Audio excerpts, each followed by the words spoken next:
We have taken a firm step to make it possible, and I know industry is very much of this mentality that let's see what is really there. Let's not just talk of what is possible. Many things are possible, but do concretely 5 things. Even that 5 things will lead IIT Ropar to somewhere. Thank you very much. Thank you, sir, for your influential message. We are shown by your great ideas in puffing IIT Ropar on the path of excellence.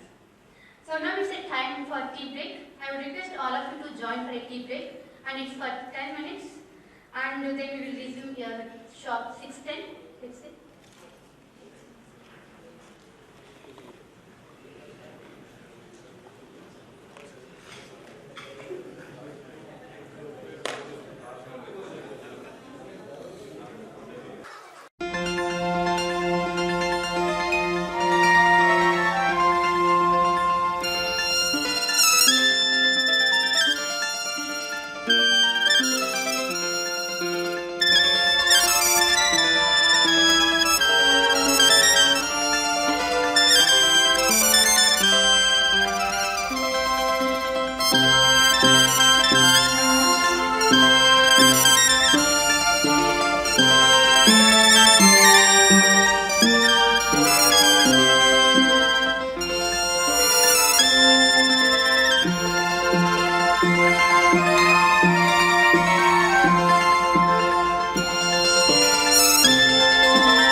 Administration and volunteers and people from press. So, this is the third industrial meeting of IIT Ropar. The first one it was basically mechanical engineering meeting. The second one was conducted last year in IIT Ropar itself. So it was conducted in a big way compared to this in terms of participation from industry. But there were questions. So what was the outcome? So it was very difficult to answer that question. Outcome means actually we need some concrete projects going on after MET, but that did not happen. As such, we are actually in the beginning of this our industrial policy framework, etc. But is it possible to get collaborations with just one meeting? There is something to be done from our side. That, for example, to come, for industry to come and interact and involve in the institute, and for the faculty to take up that kind of jobs. So there should be some motivations or some framework in which they will work. So that was lacking. So after that, few months back, when our director called me, so we need to work on industrial. This thing it is very slow. We need to work. But before that, what we thought that such kind of big meetings have no output. So we should think of something else. But we were thinking on that. Slowly, we thought a framework is needed, a policy for the institute is needed.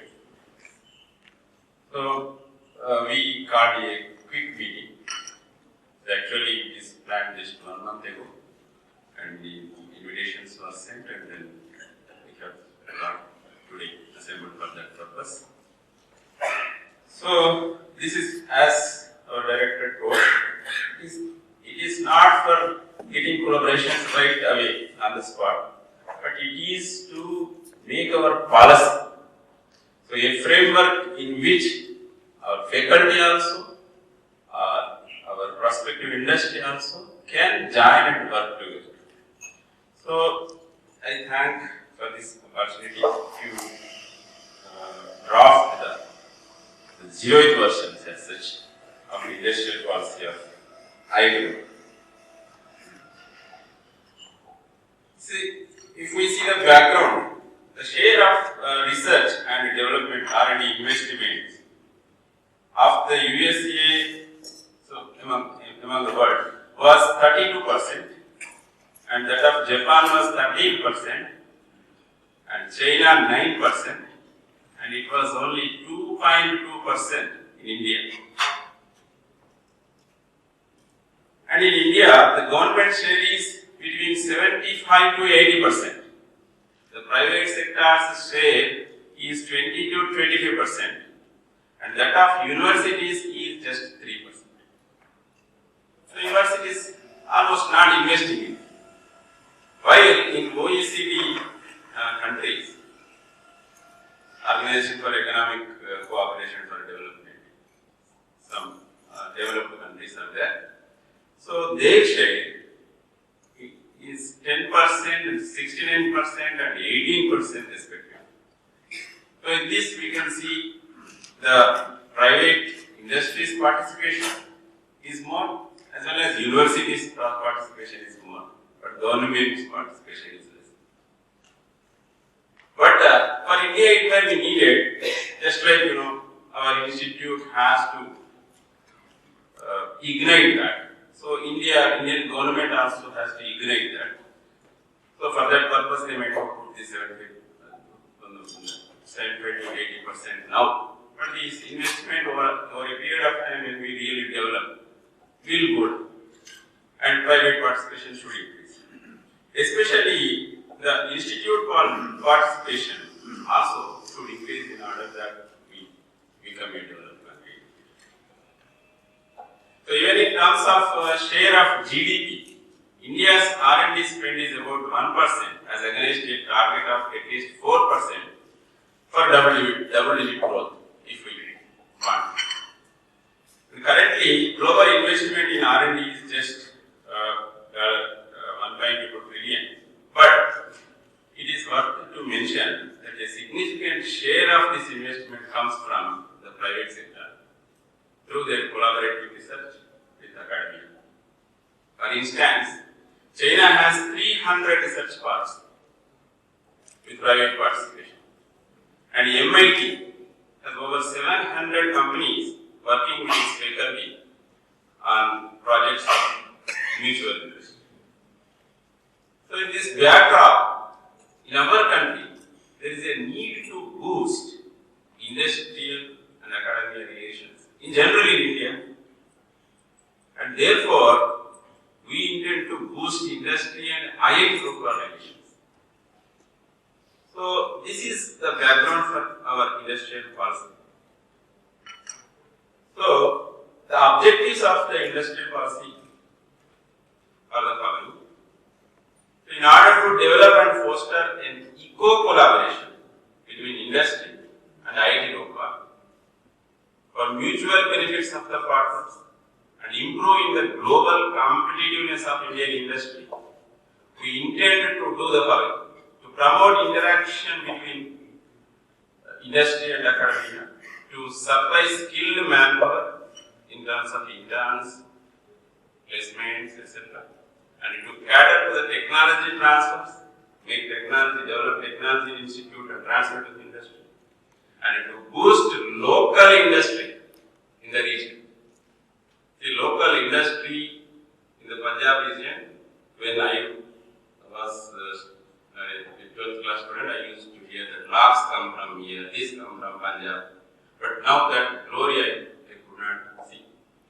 So maybe there is some role for our IIT to bring up that and to solve live problems of industry through projects and to build industry-sponsored laboratories in the institute and to inculcate a pro-industry work culture in IIT Bhopal fraternity and to boost industrial policies of Government of India, such as Made in India or something like that, and to promote startups. So, in a manner, a win-win for both industry and ITO. So both of us should be benefit out of it. So, with this objective, a draft has been formulated. Of course, zero is the draft, we say. So, we will seek your inputs on this.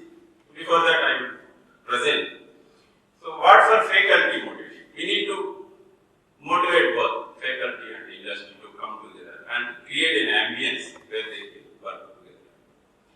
So, to propose recognition to industrial projects in intensity, in incentives and promotions, etc. For example, an industrial project may be considered as equivalent to some number of papers per year, even without weightage. So the following schemes, in fact, are thought about just as a future policy. So it depends on the field and many things. So for example, A, matching grants scheme. So to provide partial matching grants at home in the sense IT Ropa. So these are for faculty motivation, of course. So internal grants for industrial projects, for all external industrial projects based on certain well-defined parameters. Certain grants can be given to them. And B, industrial travel grants scheme. So to provide additional funds for travel to industry, say for example, maybe this is just a rough figure, 50,000 per project, something like that. For all externally sponsored industrial projects, and also for fresh explorations. If some faculty would like to explore some projects with some industry, it may be allowed some travel, something like that, based on some well-defined parameters, of course. And the industry visitation program, so to accommodate short or long-term visits of faculty to industry for working on collaborative works based on well-defined framework. Of course, this is the industry visitation program, and to equally recognize with a visitation program going outside, see in promotions or whatever it is. So it should be considered equivalent to that. So this is that program. And industrial casual leave was, of course, when we visit to industry. So if we use up all our leaves, then there will be no scope for that. So some separate leave policy we need. And overhead return policy. See, we have some percentage of our project fund always goes to institute overhead. So we will like to propose a no or least amount as institute overhead in industrial projects. In other words, it may be that institute returns some part of overhead to the faculty. And the last one is personal project assistance scheme. For example, in certain cases, very high budget projects, of course, maybe long way to go, or maybe soon we make it. It depends on our this thing. Clerical support for high budget projects. When you are running 2-3 projects, it will be hectic, I don't know. So we do need, I think, some clerical support.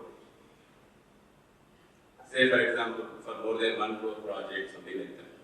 So institute may provide partial or full support. Partial support, maybe he can hire some assistant and then partial payment from institute and partial payment from the project, something like that. So further industrial participation may be encouraged by additional weightage in internal funding, etc. So these are certain policies I have thought for faculty side, and more inputs are welcome after my presentation. And from institute or departmental level programs, so industrial workshops. So the institute will sponsor certain industrial workshops.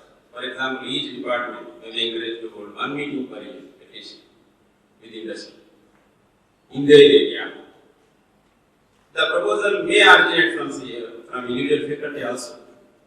Maybe department will take a decision, or from individual faculty, known people are there in their area. For example, department communication group. They may get some people, and then they may ask for a workshop. So that kind of industrial workshops with people from industry brought to our institute. And industrial lecture series is already there. So, but we may have to encourage, make it more a certain framework for it and procedure also. So each department may be encouraged to invite, say, at least 3 industrial colleagues per year for industrial lecture to be given in our institute for training students also and giving some glimpses of the industry, the problems, what are the things. So detailed procedures need to be taught later. And the third one is industrial visits for students. Of course, these are there, but not so systematic. Some department day, some department day, and for some year students it is being organized and it is random. But let us make it more systematic. Say for example, faculty advisor may be encouraged to take students of his batch to one industry for one semester. So with the due honorarium. So this is some incentive kind of thing, because we will be going throughout the day and then without doing some recognition or something. So only few of them are, I have seen, taking the students. So detailed procedures will be drafted later. The next one is industrial student project grants. Sometimes we have observed certain students are very, very intelligent. They have some ideas. So they may propose to industry, and in that case our institute also supports something to them to encourage the research students, especially research students, to take up industrial projects by granting them some portion of the funds, matching grant. And flexible industrial internships. See, internships, I have visited few companies. Some have 2 months internship, some have 3 months internship, some have 6 months internship. But our curriculum need to accommodate these things. And this interest, see, it may arise in the student at any point. It is not that after 3rd year only he will get moved to work with industry and he should go to industry. So even if he would like to take a break in second semester, he may be allowed to go for industry and take internship, some project and work there and then come back. So our curriculum should be so flexible to accommodate that. And certain schemes may be motivating for industry that we would like to propose. This industrial PG or PhD program. This is not same as external registration program what we are talking about. External registration is external from people from industry to register in our institute and then they do either post-graduation or PhD degree. But this is a PG program entirely sponsored by certain industry. Say ABP. So it is the design of the course structure is to suit in a particular field of area with particular specialization. And people who work in that, who do degrees in that, may ultimately join their company or similar companies. So this is a industrial PG or PhD program. And the second one is industrial research labs, establishing industrial research labs by industry with certain mutual benefits. Of course, if there are no mutual benefits, it can't happen. So they may establish a lab, they may be doing their work, but simultaneously they will be floating into our students some projects and faculty some projects, something like that. So this kind of research labs. And institute visitation program. The institute may permit industry colleagues to stay in campus to work on a project jointly with the faculty. For example, for a few months, if an industry is wants to come to our institute, under this program you can come. In this, say for example, our institute may take care of local hospitality and travel may be taken care of by the industry. So, of course, this needs inputs from industry, such kind of program. And industry chain. So, institute facilitates industry chain sponsored by industry who will work in the campus. For example, Tata chair, ABB chair, etc. The chair may be a renowned person, either from industry or academia. And next one is adjunct professor. The institute promotes teaching from industrial colleagues for short or long-term courses. This is especially for teaching. So here, in this category, doctoral degree may be needed. But there is another program, Professor of Practice. Institute promotes teaching and research or training from renowned industrialists who need not have a doctoral degree, because they might have accumulated a lot of experience and then actually a doctoral degree is not needed for them. So such kind of people we would like to be Professor of Practice and associate with our institute. They may be continuously or for a period of time, for a semester or something like that. So, like this, we have initially thought of some programs. So, if you have more suggestions, please give after this presentation. And these are some plans for 2017, of course, just to give what we are doing presently. To enhance industrial associates of IIT Bhopal. Now we have 19 members in it. We would like to, by the end of this year, we would like to go it to 25. 18 is in that side. To conduct a meeting on a theme with these partners of our industrial associates, and more industries are welcome to join our industrial associates. Exploring new projects with prospective faculty and industry partners with new industry. This is our target in 2017. Of course, industrial policy I have not put here, but industrial policy draft we are expecting to complete within few months. So, this is Industrial Relations Vision 2020 with certain targets I have put. And the comprehensive industrial policy. So, this is, as we said, it is a zeroth draft, you can say. The draft will be reshaped after inputs from this meeting. Detailed procedures will be finalized after taking inputs from all faculty once we are back from this meeting. And it is important that only right procedure will lead to development of the institute. So therefore, a lot of emphasis will be put on implementation of these policies in terms of much detailed procedures in a transparent environment. And the final draft is expected from my side on 30th June, and maybe by August we are expecting it to actually submit it to the institute.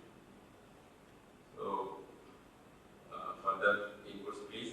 Now the house is open for the discussion. So it is discussion from everyone. So there are mics. Please distribute to them.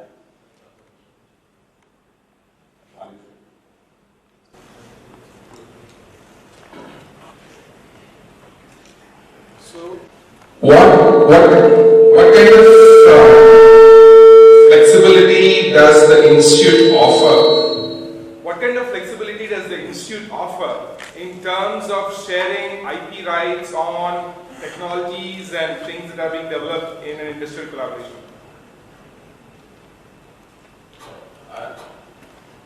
I think that now we have not framed anything, so it is very flexible now. So we have to decide on it. The reason I am asking that is that's the first question we get when we approach the industry, that what are your IP rights? How is that shared between the industry and the university? Actually, again, as Dr. Reddy said, there is no generic policy right now, but specifically we are working. For example, I am working with GE. So quite often industries also give the opinion that what way they want to go if there is some IPR things. So I think it's more like, of course, institute will also have one policy. Dr. Praveer Sudha is working on it. But right now we are going on mutual agreement with the parties. For example, we have now with GE. So we have certain clauses that how it will go and how this technology transfer will take place and things like that. Yeah. I would like to make it this that because we don't have a large number of such collaborations now, so we were working on a case-to-case basis. But definitely now with this policy, two things we need. One is the IP policy, and one is a standard NDA, non-disclosure agreement. These two are very, very important because when the industry wants to work with you, either they will work together to have IP in their favor. Naturally, what will be institute's role, what will be institute share, what will be the future, say, sharing of the rights, that should be very clear from industries, from our side. The other thing is that many of the things we work not for IP, but we work on an NDA basis, that is non-disclosure. That also has to be very clear. That means what is there. For example, I'll give you an example where the problems may lie. Suppose there is a problem from the industry and I give it to a PhD student to work on that. I have an NDA that the institute cannot disclose it. That means the student cannot get publication out of it. In certain cases, not even patent out of it. In some cases, patent may be allowed, in certain cases. So how do you deal internally with this situation? We must have clarity about that. Okay, so that should be a part of the policy. Actually, IP policy and NDA policy of the institute should be a part of the industry policy. I think it should go into it. I think it can be noted. Yes, sir. Yeah, I think there was training more.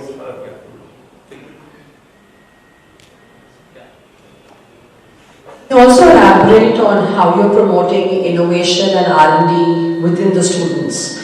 And are you adopting the latest technologies? It's very important with so many AI, machine learning, technologies all over the world.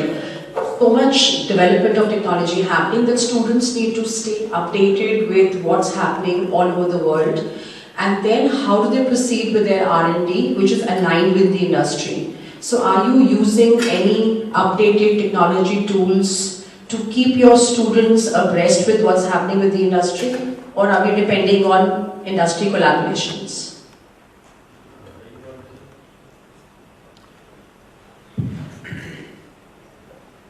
As of now, we have not adopted any specific updated tool. But we have taken a decision that we are going to have something called a Career Development Center for our students. Because what we have found that at the end, when the students go for placement, right, there are certain things which are missing. One of them is, of course, communication skill and all that, but more than that, a general awareness about the tools and technologies available. They are not aware of that. So, the moment they come closer to placement, we try to train them, but it doesn't work because they are already shaped in a negative way. It's very difficult to a third year or a final year student to be molded to use those technologies and all that.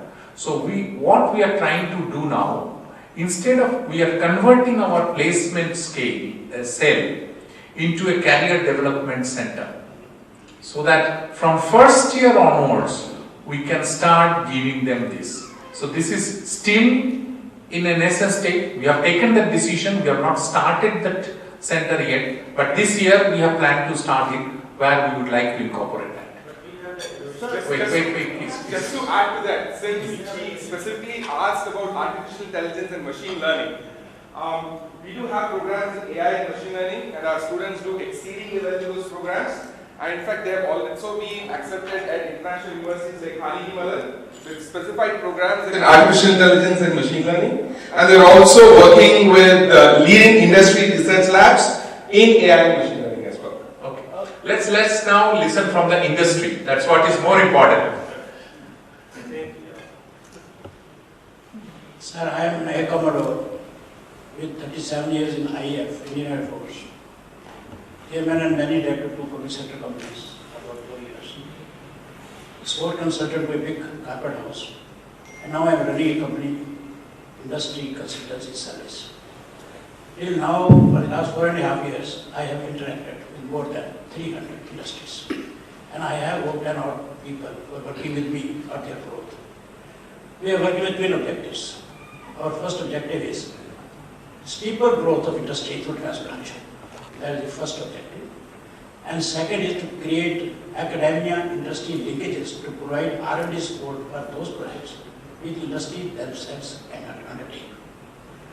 And there are very large number of our projects in defense which industry raises their hand, they can't do it.